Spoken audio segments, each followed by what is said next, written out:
The night the storm rolled over Red Creek, thunder clawed at the sky like some angry god, and the wind carried secrets through the cracks of every window and barn door. It was the kind of night where men stayed close to their guns, and women whispered prayers before blowing out their candles. But that night, a woman named Clara Mayfield wasn't praying. She was running, her shoes were torn, her dress soaked to the bone, and her heart pounded harder than the rain on the wagon road. Behind her, the stagecoach had broken down miles back, and the driver refused to go further into the dark. So Clara walked the last 3 miles alone, clutching a small bundle of fabric, the only thing she owned that wasn't ruined. She had nowhere left to go, except the ranch whose name was scrawled on the letter she carried close to her chest. Branson Ranch, she whispered to herself, lightning flashing across her pale face. Please let it be real. By the time she saw the wooden gate, tall, wide, carved with the initial CB, her legs trembled so badly she nearly fell. The wind carried the faint sound of horses, the smell of hay and smoke. A place alive, a place with light. She stumbled toward the porch and knocked. No one answered. She tried again, weaker this time. Then the door swung open. He stood there, Colt Branson. They said he was the richest rancher west of the Rockies, a man who made his fortune driving cattle through Apache country and never lost a dime nor a duel. They said he'd once stared down 5 outlaws and sent every one of them to their graves with a single bullet each. But they also said he hadn't smiled in 6 years, not since the woman he loved ran off with his business partner and half his fortune. Now, in the flicker of the lamplight, Clara saw the face behind the legend.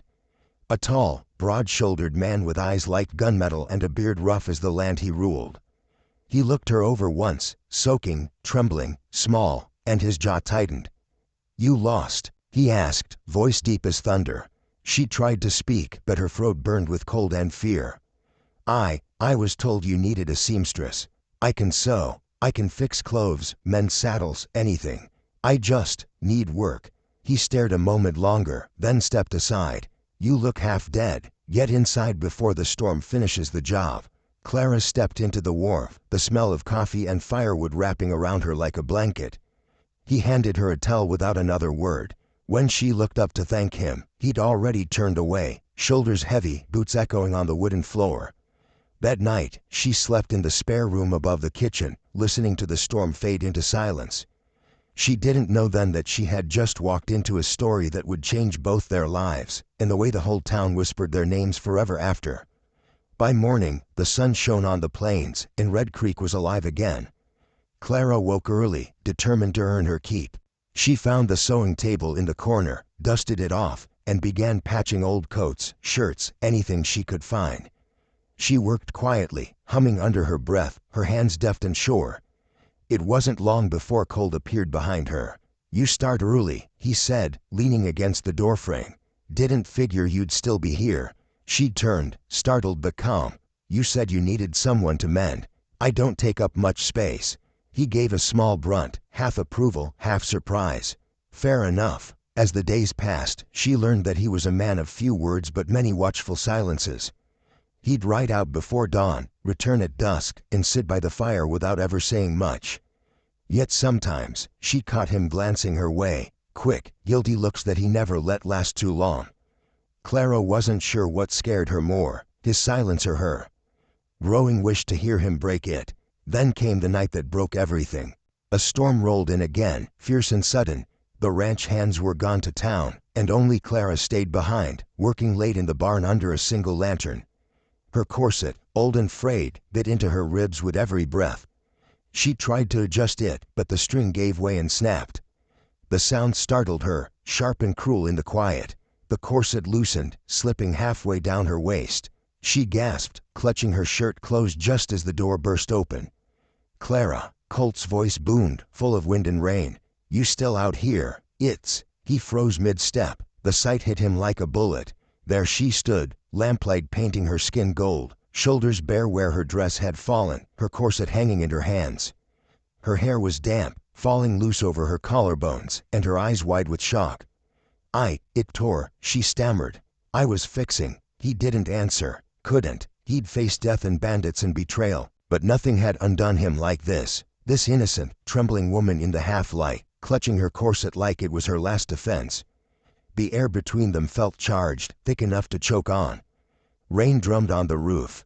The horse in the next stall whinnied softly, as if afraid to interrupt.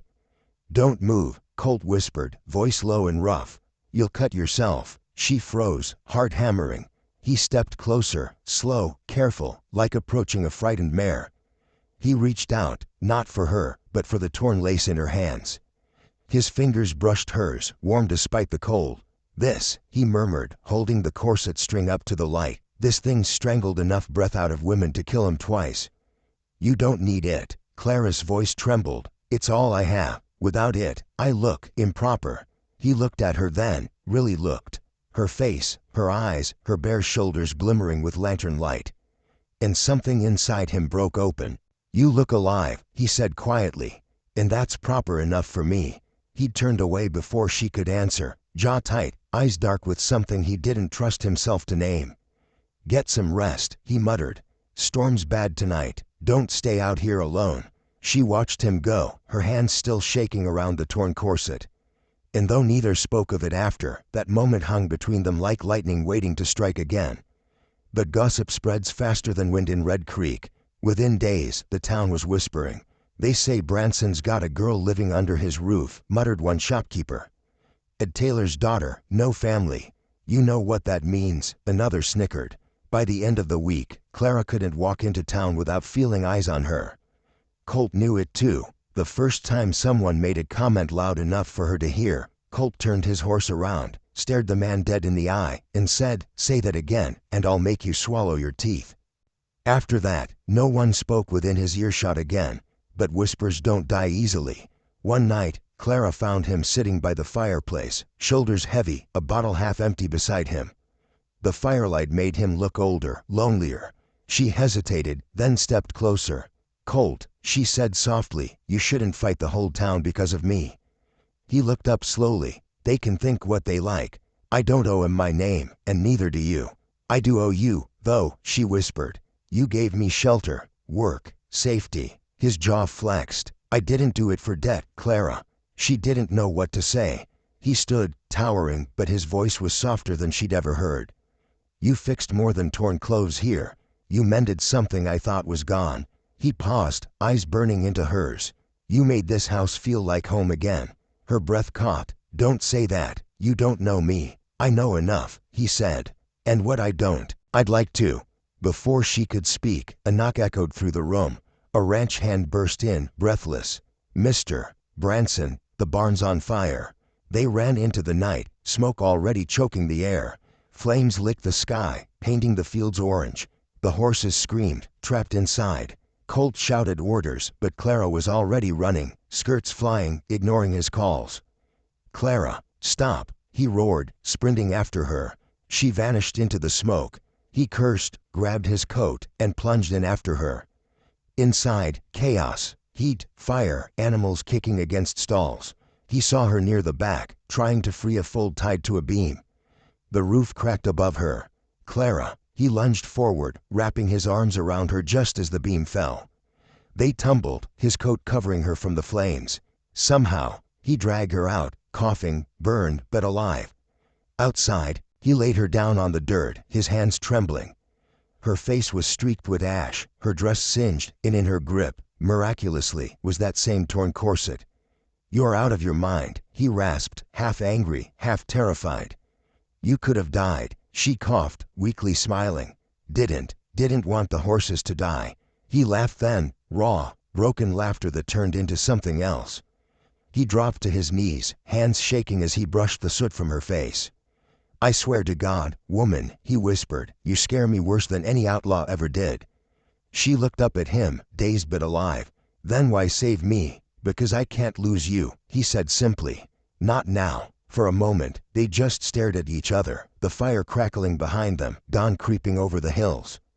Then, without a word, he leaned in and pressed his forehead to hers. It wasn't a kiss, not yet, but it felt like one in the spaces between heartbeats. She stayed in bed for days after, fevered and weak. Colt barely left her side. When she finally opened her eyes, he was there, sitting by her bedside, hat in hand. "You shouldn't," she began. He cut her off gently. "I shouldn't what? Care. "You don't owe me that." He smiled faintly. "You're right. I don't owe you. I want you. There's a difference." Tears welled in her eyes. "You don't know what you're saying." "I know exactly what I'm saying," he said, voice steady. "I've lived half my life building fences around my land and my heart. You walked in and tore both down before I could stop you." Her lips trembled. "And if I leave," he leaned forward, his hand brushing hers, "then I'll still thank God I met you before you did." She turned her face away, overwhelmed. "I was never meant for men like you, Colt. I come from nothing." He chuckled softly. "You think money makes a man? Hell, Clara, you've got more worth in one honest word than half this town put together." Silence stretched between them, tender and fragile. Finally, she whispered, "You'll regret it." He smiled, slow and certain. "No, darlin', the only thing I'd regret is letting you go." The weeks that followed were quiet, healing. The barn was rebuilt, the fields green again. Clara walked among the horses each morning, her hands gentle, her laughter carrying over the fences.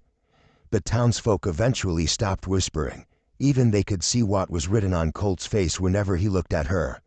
One evening, he took her to the top of the ridge overlooking the ranch. The sunset bled gold across the land, and the wind lifted her hair around her shoulders. She wore a simple white dress, the one she'd sewn herself. "I never thanked you," she said softly, "for saving me, for everything." He shook his head. "You don't thank a man for breathing. It just happens." She smiled faintly. "You talk like a poet sometimes." He grinned. "Only when I'm looking at you." She laughed quietly, and the sound made something in him settle forever. He reached into his pocket and pulled out a small ribbon, what was left of her torn corset. "Kept this," he said, wrapping it around her wrist. "Reminds me how fast life changes." Her eyes glistened. "You kept that old thing."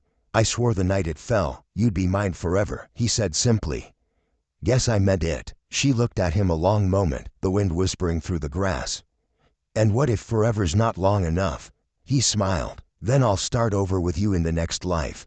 They stood there, silent as the sun dipped behind the hills. Down below, the ranch lights flickered on, one by one. Home, life, everything they'd built from the ashes. She leaned her head against his shoulder, and he wrapped his arm around her, holding her close.